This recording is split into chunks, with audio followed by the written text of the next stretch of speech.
Well, I'm in the hot seat, and I'm very excited to be here, very grateful that I was invited to do this. My project is a podcast called The Be Green Show. It's for people, planet, and prosperity for all. Over the last 10 years, I've worked in green living, health and wellness, and travel and tourism. And my idea is to create a podcast that helps people make better decisions about their home life, their connectedness in their community, and when they choose to travel, how they make those decisions that are within their ethics, their personal habits. So if they recycle at home, I want them to be informed if they go to another city or national park, they know that they're going to be able to recycle, or they're going to be able to refill their water bottle at a refill station instead of a one-use single bottle. So there's a lot of information out there about how to live a greener life, how to, I think, connect in your community and learn these things, but as a society, I believe we've gotten very apathetic about this. And I think some of those issues, when they're brought into people's consciousness, maybe through disruption, through social media content, but even more at live events, that they take a step back and they rethink maybe some of their personal habits as well as within their business. And I'm just trying to provide factual information and solutions to potentially problems that they didn't even realize that were going on. And so just creating a greater awareness through the message.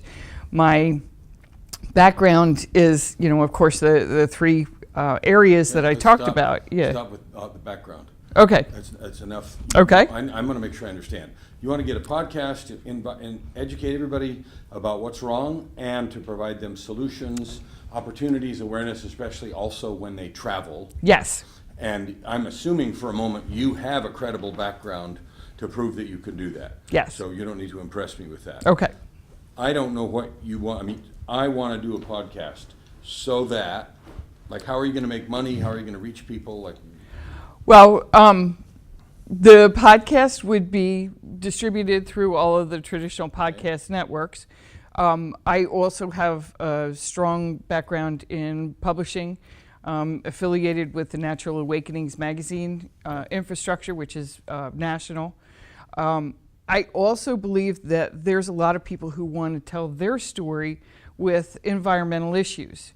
I've been associated with some of the pipeline challenges, some of the coal ash issues, a lot of water issues. And I am very involved in the green living, green building sector.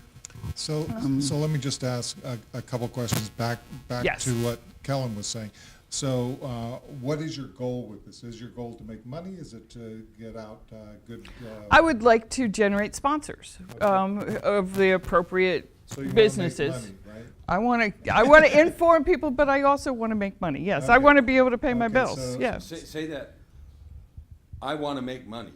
Yeah. I want to make money. Yeah, Okay. And I want to make money through sponsors. Yes, And I want to make money, and sponsors will pay me a bunch of money because their products and services will be shared with my audience.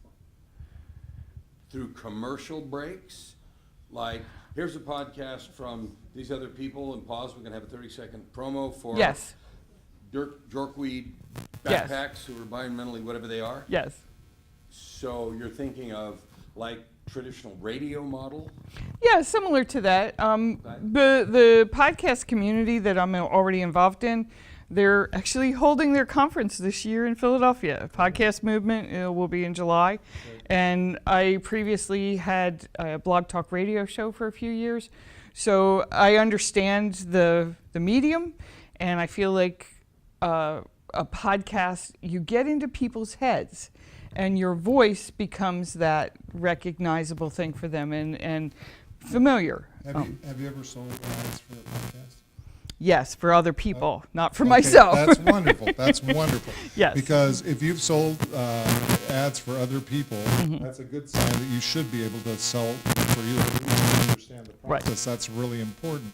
So there are 3 things that you need to make money, right? So, got to have an audience. You got to have a product or service. Your podcast audience is what you're selling, basically, and you got to have conversion. So if you're familiar with the conversion process and you know how to convert with one company or something like that, it could be leveraged into more companies, and you can get more money. It's possible to do it. It's really difficult to make money with sponsorships on podcasts. Most people that do podcasts branch out, even really, really successful ones, branch out into other products, information products and things like that to build other income, or they teach other people how to do podcasts in a lot of cases. So, yes. Yeah. The most important thing is from you. Number one, would you be interested in a podcast like this? Would this have any impact on your life? No. My wife is a fanatic about Rabid, Recycle, and the whole world. So it would Okay. have an impact on my life vicariously. Yeah. Okay. It's just a bad question from the standpoint of we're not your target audience, right? So, yeah, but the wife is, right? So you need to reach your target audience. Right. So the general questions that you have are, you don't need our approval to do this, right? You're doing good things, and some people will like this podcast, right? Right. The question is how many and how fast can you build Right. this podcast, and how aware can you make them of the podcast in Right. general? Because if you Well, and I would love to hear from the panel any products that you think that I can develop for myself or as an affiliate for other people. How can I create those affiliate partnerships? I have a question. Sure. I'm still not clear about what value does your podcast bring? In other words, what product can you sell that solves a problem for somebody? Okay. There's a lot of communities across the nation who have either experienced severe flooding issues or drought. And water issues are one of my primary concerns. With water, you can create rainwater harvesting when you're in a drought area. There's also tools that you can actually capture water in the air to then go into your home or whatever. So I'm going to stop you so that we can give you something that means something. Thank you. He's asking you who's going to pay you. So I want the name of a company that Okay. would be your ideal target, that would be a sponsor to write you a check. And then I want you to answer his question, why would they do that? Okay.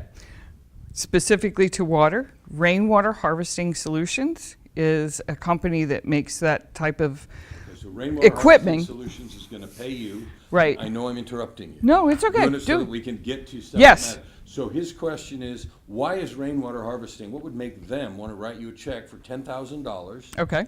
What would make them want to do that?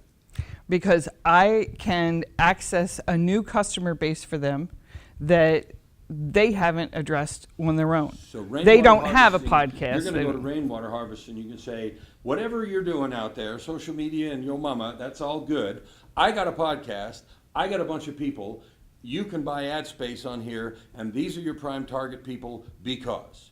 Because. And they're going to be so, whatever that goes into because, and they're going to be so excited they're going to write you a check. Yes, So would At you least I say you're a understand. lead generation business? absolutely. Okay.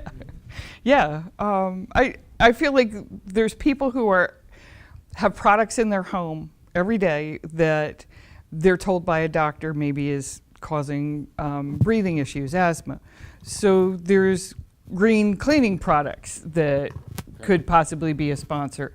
There's also clothing. The organic hemp clothing is really gaining momentum.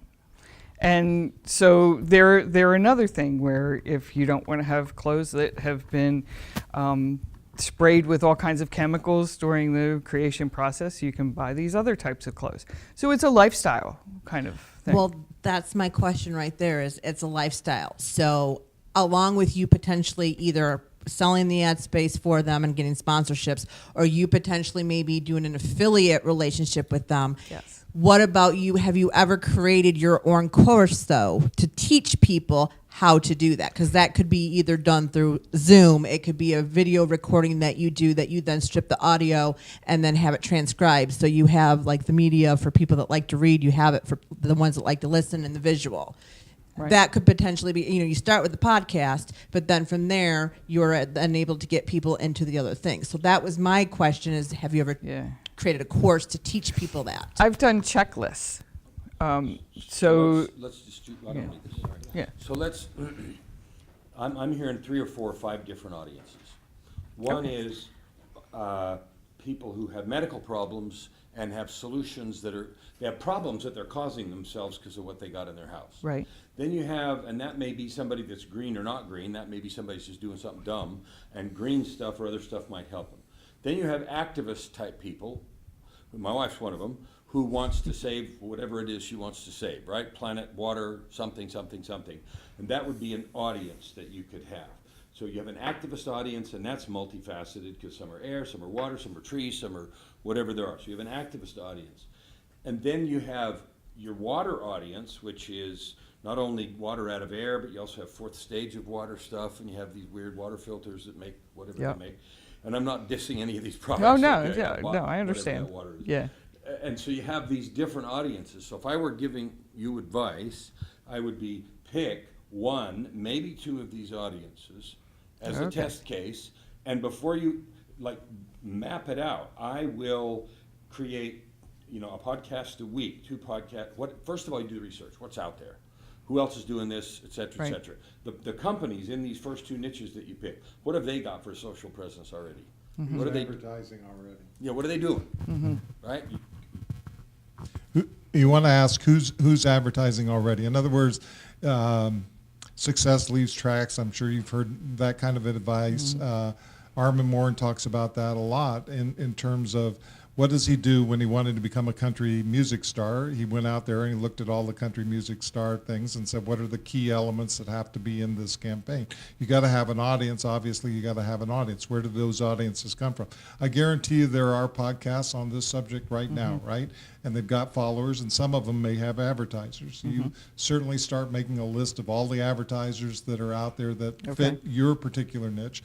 I think Kellen is absolutely right. And the more specific you make it, the more powerful it's going to be, at least to start out with. You can branch out, and you'll find that people who have general audiences are more, lifestyle over lots and lots of different aspects of the lifestyle, built that over time by appealing to certain people and certain groups, and then they built pillars, what I would call pillars of activity, and that way you can build the audience that way.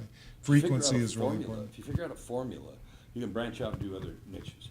So get one, nail it, narrow it down, do what he said, do the research, Right. see who's out there, who's in the way, and then do like you do writing a book. You're going to write a book, you go to a bookstore and you look in the section where you think your book should be, and you try to find your book. Oh, it's not there. These are the closest ones. What's missing? So do the same thing with the podcast. What podcasts are out there? What's missing? What would I do that's not being done already? Who would I appeal to that's not being spoken to already? That's how you do a book. It's like, what have I got to say that's unique? Read the other books in the section. Okay, my book's not here. Well, duh. But what else is here that somebody might confuse with my book? Okay, then this is what's missing. Then you can pick your message and tailor it more specifically. And then what can you uniquely bring to this particular thing? And because, if you think about interviews, okay, there are tons and tons and tons of interview podcasts that are out there, right? And there's nothing wrong with an interview podcast. Barbara Walters did really, really well with interviews, right? Okay, but she had a certain flair to her, a certain an edge to her, and she had certain stories that caught on and certain trends that she tapped into very, very frequently. So you can do the same thing with yours. I mean, you could do a podcast that was based on what's hot in this area right now, In other Yeah. words, what's the controversial thing? Is this right or is this wrong? Is this really what you should be doing? Or are you really screwing up the entire planet because you're following some bad advice? And then you get the controversy going back and forth that way. And then people are tuning in to you because you're the person that's bringing them the truth, right? You're the person that's giving, and you're building the audience in a viral kind of way because you're basing it on trends. I did a site just as a challenge to a mastermind group that said, I don't think you can get a high traffic site anymore, and I built it into the top 1% of the top 1%, and it was all based on trends, meaning that whatever was on Google Trends and YouTube Trends and whatever, then I just talked about that. Yeah. Right? I follow a lot of hashtag trends, Yeah. especially in the Are you environment. willing to be wildly and embarrassingly controversial. I am. Good. Because I that am. right there, It's one of the hottest things. that, Yeah. you don't be an information podcast. I don't want to be like everybody else. I want to ask tough questions. I want to get experts on the Have a grumpy podcast. ass opinion of your own. I kind of do. Good. I'm like, hallelujah. Yeah. Because you can be wrong. You can say one podcast, as the intro, we have a guest here today, and they came on because I said this and this and this last week, and I spouted off and I jumped up and down about this, and I have to modify that a little bit. I've talked to this other expert, and there's another little thing I need to think on. So, little crow on my face, got that cleaned off. Here's our expert today.